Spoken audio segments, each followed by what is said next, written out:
Mobile operator ও tower কোম্পানিগুলো বলছে, মধ্যপ্রাচ্যে যুদ্ধ শুরুর পর বিদ্যুৎ বিভ্রাট বেড়ে গেছে।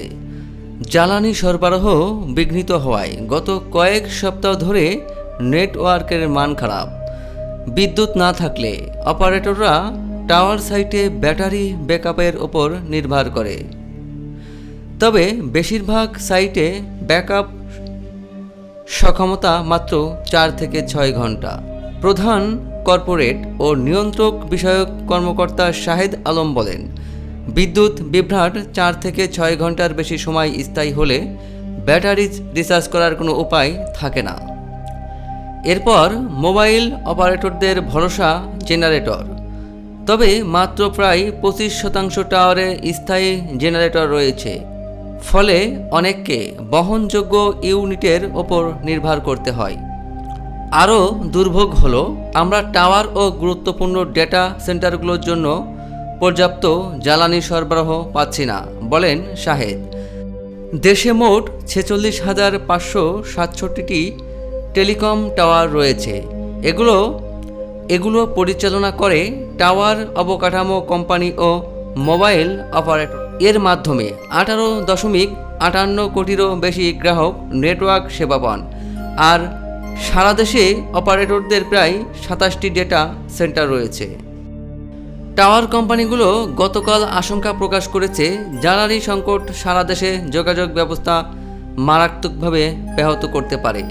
বাংলাদেশ টাওয়ার কো অ্যাসোসিয়েশনের অন্তর্বর্তীকালীন সভাপতি ও এডিওটিসি বাংলাদেশের country managing director Sunil Isaac বলেন, বাংলাদেশের সংযোগ ব্যবস্থার উপর বাস্তব ও তাৎক্ষণিক হুমকি তৈরি হয়েছে।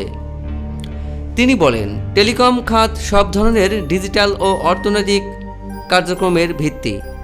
এটিকে ব্যর্থ হতে দেয়া যাবে না। জ্বালানি বন্টন ও সরবরাহ কাঠামোতে টেলিকম খাতকে অগ্রাধিকার না দিলে ধারাবাহিক বিপর্যয়ের ঝুঁকি তৈরি হবে। এটি ব্যবসা, জরুরি সেবা ও দৈনন্দিন জীবনে প্রভাব ফেলবে। টাওয়ার কোম্পানিগুলোর রিমোট মনিটরিং সেন্সরের মাধ্যমে সংগৃহীত তথ্য অনুসারে গত 1 মাসে টাওয়ার সাইটগুলো চাহিদার বিপরীতে কম বিদ্যুৎ পাচ্ছে। একটি টাওয়ার কোম্পানির কর্মকর্তা বলেন, দেশে হাজার হাজার টাওয়ার পরিচালনা অপারেটররা নিয়মিত কী পরিমাণ বিদ্যুৎ পাচ্ছে তা পর্যবেক্ষণ করে। সুনীল বলেন, আমরা সংশ্লিষ্ট কর্তৃপক্ষের সঙ্গে যোগাযোগ করেছি, ঝুঁকিগুলো তুলে ধরেছি।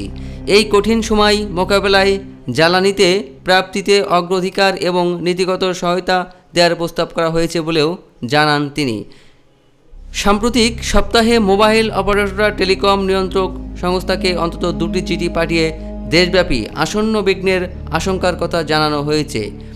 Association of mobile telecom operators of Bangladesh জানিয়েছে, বিদ্যুৎ ও জ্বালানি সংকট এমন পর্যায়ে পৌঁছেছে যেখানে তাৎক্ষণিক সরকারি হস্তক্ষেপ ছাড়া টেলিকম কার্যক্রম চালিয়ে যাওয়া সম্ভব নয়।